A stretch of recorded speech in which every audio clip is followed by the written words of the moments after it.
Time for 7 First Alert weather.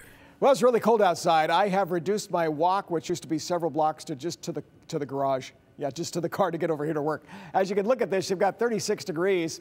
This is how cold it is. Here's the average of 51 degrees. So we're so far below average. This is closer to what we should be. We could even be a few degrees above that, but we don't have that, I know. Just saying.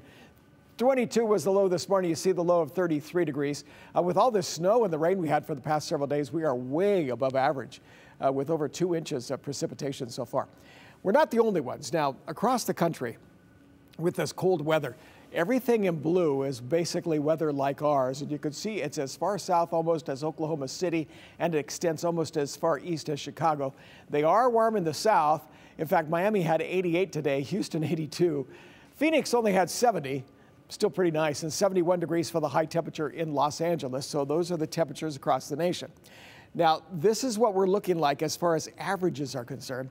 And we are really more, well, right now we're having the temperatures that are more in the category of late December, first part of January, which we call right deep into the middle of winter.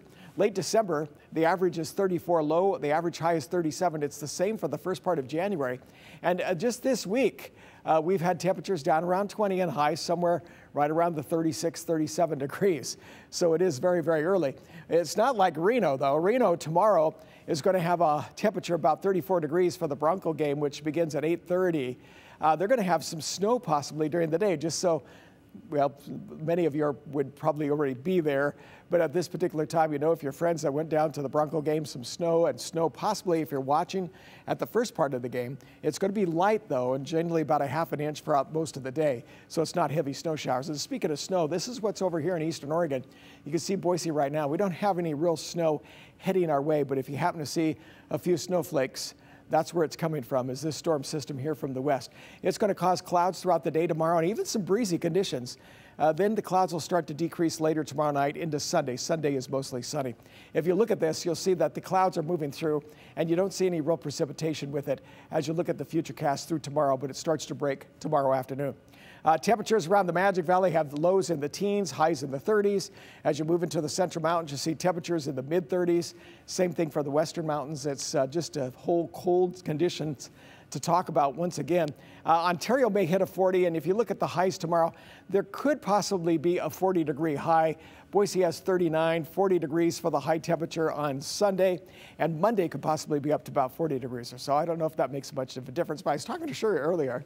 Sure, and she was saying, hey, I think it's warming up. Didn't you say that? Yeah, I mean, 40 sounds better than 30, right? Or okay. 39. Even. Well, for the next 3 days, that's a real positive attitude on this split. But to let you know that next week, still some mid to the upper 30s again. This cold air is sticking around for a while. And you were saying, I mean, it's unbelievable how cold it is right now because we typically don't see these kind of temperatures no. right now. We're a good month ahead of time. Oh, wow. All right. Well, thanks, Rick.